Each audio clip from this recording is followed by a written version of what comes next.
नमस्कार दोस्तों। आज मैं आपको एक ऐसी डरावनी कहानी सुनाने जा रहा हूं जो सिर्फ एक हॉस्टल के कमरे की कहानी नहीं है, बल्कि एक ऐसे रहस्य की कहानी है जिसने कई जिंदगियां निगल ली। कहा जाता है कि कुछ दरवाजे ऐसे होते हैं जिन्हें कभी नहीं खोलना चाहिए, कुछ नाम ऐसे होते हैं जिन्हें कभी नहीं लेना चाहिए, और कुछ कमरे ऐसे होते हैं जिनका अस्तित्व ही एक अभिशाप होता है। साल 2021 में देहरादून के एक प्रतिष्ठित इंजीनियरिंग कॉलेज में पढ़ने आए एक छात्र आरव के साथ कुछ ऐसा हुआ जिसने उसकी पूरी जिंदगी बदल दी। एक ऐसा कमरा जो कॉलेज के नक्शे में मौजूद नहीं था, एक ऐसा दरवाजा जिसे वर्षों पहले बंद कर दिया गया था, और एक ऐसा रहस्य जो रात के ठीक 2:07 पर जाग जाता था।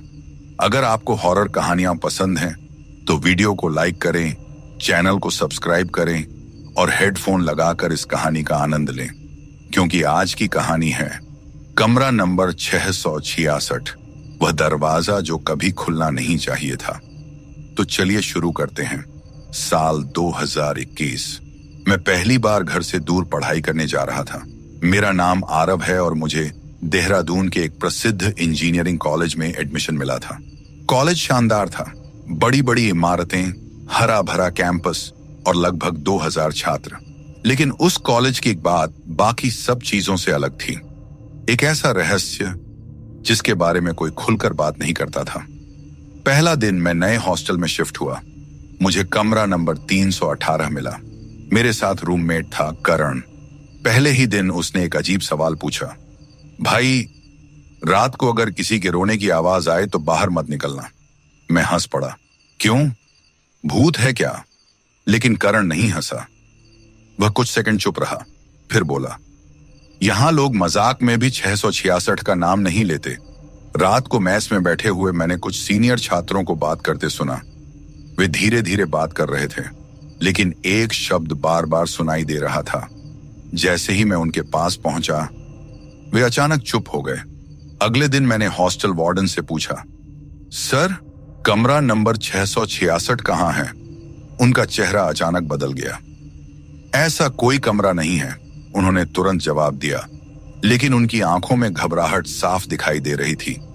हॉस्टल के पीछे एक पुरानी इमारत थी, उसे अब इस्तेमाल नहीं किया जाता था।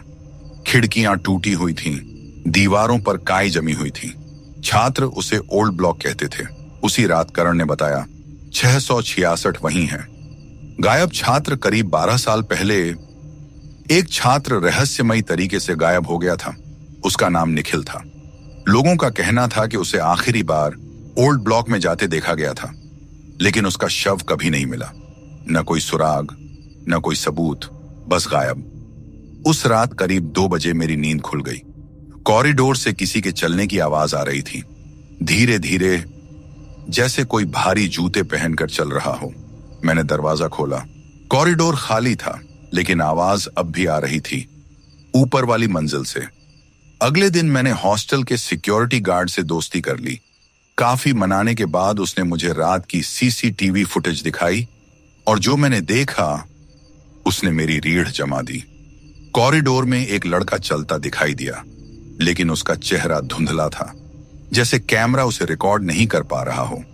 वह लड़का सीढ़ियां चढ़कर ऊपर गया, लेकिन ऊपर वाले कैमरे में दिखाई ही नहीं दिया, जैसे हवा में गायब हो गया हो।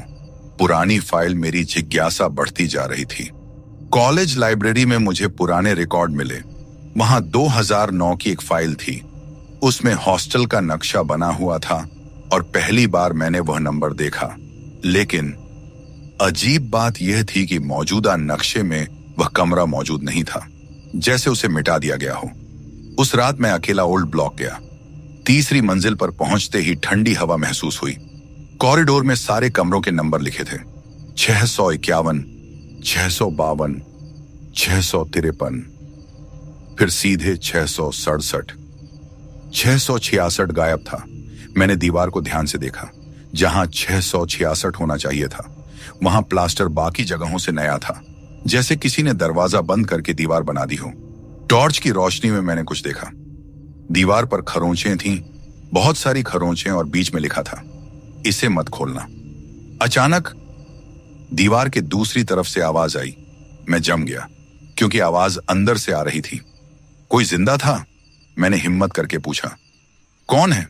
कुछ सेकंड तक सन्नाटा रहा, फिर बहुत धीमी आवाज आई, मुझे बाहर निकालो। मेरे पूरे शरीर में डर दौड़ गया। मैं तुरंत वहां से भागा, लेकिन सीढ़ियों तक पहुंचते पहुंचते मुझे लगा कोई मेरे पीछे दौड़ रहा है। भारी कदम, तेज सांसें और फुसफुसाहट। आरव। मैं रुक गया। उस जगह कोई मुझे जानता नहीं था। फिर आवाज को मेरा नाम कैसे पता था? अगली सुबह मैंने खुद को समझाया कि शायद भ्रम था, लेकिन सुबह मेरे बिस्तर पर एक कागज पड़ा मिला। उस पर सिर्फ एक लाइन लिखी थी, कमरा 666 खुल चुका है। मेरे फोन पर एक फोटो आई, अज्ञात नंबर से। फोटो में मैं खुद दिखाई दे रहा था। मैं हॉस्टल की तीसरी मंजिल पर खड़ा था। दीवार टूट चुकी थी और उसके पीछे कमरा नंबर 666 का दरवाजा खुला हुआ था। लेकिन सबसे डरावनी बात यह थी कि फोटो उसी समय ली गई थी जब मैं अपने कमरे में सो रहा था। दरवाजा जो कभी खुलना नहीं चाहिए था। तो फिर फोटो में दिखाई देने वाला वह इंसान कौन था? यही सवाल पूरी रात मेरे दिमाग में घूमता रहा। अगली सुबह मेरी नींद देर से खुली। करण पहले से जाग रहा था। उसका चेहरा पीला पड़ चुका था। क्या हुआ? मैंने पूछा। उसने बिना कुछ बोले अपना मोबाइल मेरी तरफ बढ़ा दिया। कॉलेज के एक छात्र का मैसेज था। फर्स्ट ईयर का छात्र रोहित कल रात से लापता है। मेरे हाथ कांप गए। रोहित उसी फ्लोर पर रहता था जहां मैं रहता था। सिक्योरिटी ऑफिस में पूरी भीड़ जमा थी। सीसीटीवी फुटेज देखी जा रही थी। रात 2:06 पर रोहित अपने कमरे से निकलता दिखाई दिया। वह जैसे किसी को फॉलो कर रहा था। उसके चेहरे पर अजीब सा भाव था, जैसे वह किसी सम्मोहन में हो। 2:07 बजे वह कैमरे से बाहर चला गया और फिर कभी वापस दिखाई नहीं दिया। मुझे अचानक याद आया, 12 साल पहले गायब हुए छात्र निखिल की फाइल में भी यही समय लिखा था, 2:07 AM, और अब रोहित भी उसी समय गायब हुआ था। उस रात मैंने फैसला कर लिया, अब चाहे कुछ भी हो जाए, मैं सच जानकर रहूंगा। रात के ठीक 1:45 पर मैं ओल्ड ब्लॉक पहुंचा। कॉरिडोर पहले से भी ज्यादा सुनसान था, लेकिन इस बार कुछ अलग था। कमरा 666 की तरफ, जहां पहले सिर्फ दीवार थी, वहां अब सचमुच एक दरवाजा दिखाई दे रहा था। काले रंग का पुराना दरवाजा, जिस पर धुंधले अक्षरों में लिखा था 666। मेरी धड़कन इतनी तेज हो चुकी थी कि उसकी आवाज सुनाई दे रही थी। मैंने कांपते हाथों से हैंडल पकड़ा और दरवाजा खोल दिया। अंदर घुप अंधेरा था, लेकिन जैसे ही मैं अंदर गया, मुझे महसूस हुआ कि मैं किसी सामान्य कमरे में नहीं हूं। कमरा बाहर से छोटा दिखता था, लेकिन अंदर वह असंभव रूप से बड़ा था। दीवारें दिखाई ही नहीं दे रही थीं, सिर्फ अंधेरा और दूर कहीं टिमटिमाती हुई रोशनी। तभी किसी ने मेरा नाम पुकारा, आरव। मैंने टॉर्च घुमाई, कोई नहीं था। फिर आवाज दोबारा आई, इस बार बिल्कुल मेरे पीछे से, आरव। मैंने पलट कर देखा और मेरी चीख निकल गई। मेरे सामने एक दुबला पतला लड़का खड़ा था, बिखरे बाल, फटे हुए कपड़े। उसकी तस्वीर मैंने पुरानी फाइल में देखी थी। वह निखिल था, वही छात्र जो 12 साल पहले गायब हुआ था। तुम जिंदा हो? मैंने कांपते हुए पूछा। उसकी आंखों में अजीब सी उदासी थी। तुम्हारी दुनिया में नहीं, उसने जवाब दिया। समय का जाल निखिल ने जो बताया, वह किसी भी हॉरर कहानी से ज्यादा डरावना था। कमरा 666 कोई सामान्य कमरा नहीं था। यह एक तरह का समय का जाल था। जो भी इसके अंदर आता, वह दुनिया से कट जाता। बाहर साल गुजर जाते, लेकिन अंदर समय लगभग रुक जाता। तभी मुझे रोने की आवाज सुनाई दी। अंधेरे से एक और लड़का बाहर आया। वह रोहित था, जो पिछली रात गायब हुआ था। मुझे घर जाना है, वह लगातार यही कह रहा था। मैंने टॉर्च चारों तरफ घुमाई और मेरा खून जम गया। अंधेरे में दर्जनों चेहरे दिखाई दिए, कुछ बूढ़े, कुछ जवान, कुछ बच्चे। सबकी आंखों में एक जैसी निराशा थी। निखिल बोला, पिछले 50 सालों में जो भी यहां आया, वह यहीं रह गया। मैं बोल भी नहीं पा रहा था। अचानक पूरे कमरे में कंपन होने लगा। जमीन हिलने लगी। अंधेरे के बीच एक विशाल आकृति दिखाई देने लगी। पहले सिर्फ परछाई, फिर धीरे धीरे उसका आकार साफ होने लगा। तभी मुझे एक और सच्चाई पता चली। वर्तमान वार्डन इस रहस्य को जानता था।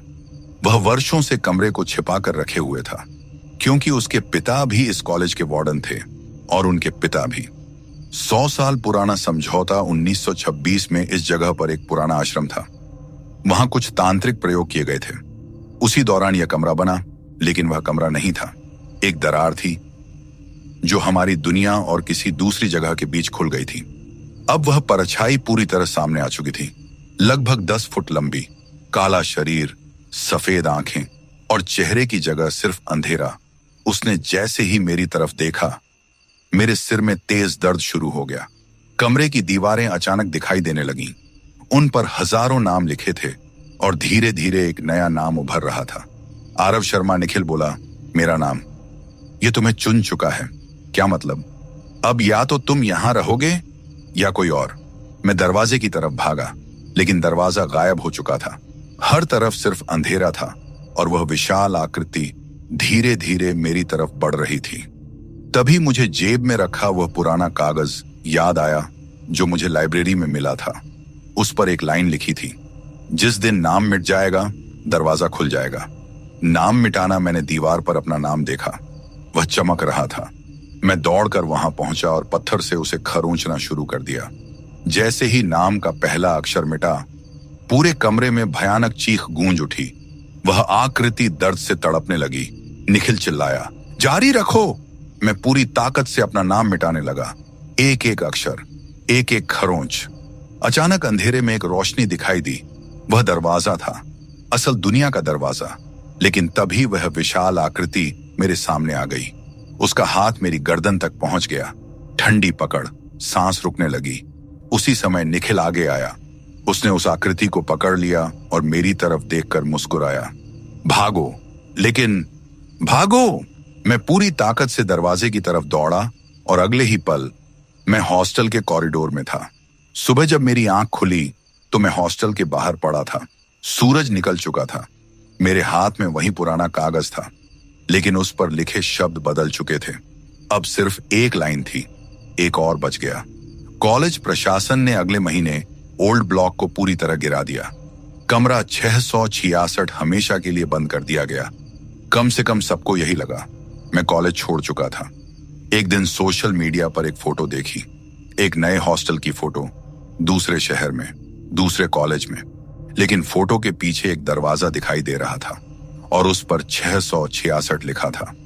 आज भी मुझे नहीं पता कि निखिल का क्या हुआ या वह आकृति क्या थी, लेकिन कभी कभी रात के 2:07 बजे मेरे फोन पर एक नोटिफिकेशन आता है। जब मैं उसे खोलता हूं तो स्क्रीन पर सिर्फ एक लाइन लिखी होती है, कमरा अभी भी मौजूद है। और सबसे डरावनी बात, हर बार वह मैसेज भेजने वाले का नाम होता है, निखिल।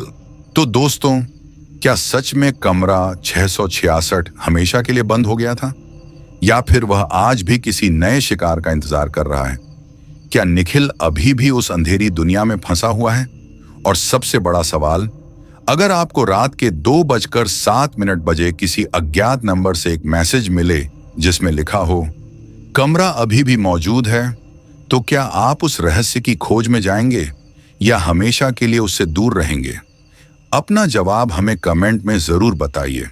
अगर आपको ये हॉरर स्टोरी पसंद आई हो तो वीडियो को लाइक करें, चैनल को सब्सक्राइब करें और बेल आइकन दबाना न भूलें, ताकि ऐसी ही रहस्यमयी, डरावनी और सच्ची लगने वाली कहानियां सबसे पहले आप तक पहुंच सकें। याद रखिए, हर बंद दरवाजा सुरक्षित नहीं होता और हर रहस्य को जानना जरूरी नहीं होता। मैं आपसे फिर मिलूंगा एक नई और भी खौफनाक कहानी के साथ। तब तक रात के 2:07 पर अगर कोई आपके नाम से आपको पुकारे तो पीछे मुड़कर मत देखना। शुभ रात्रि।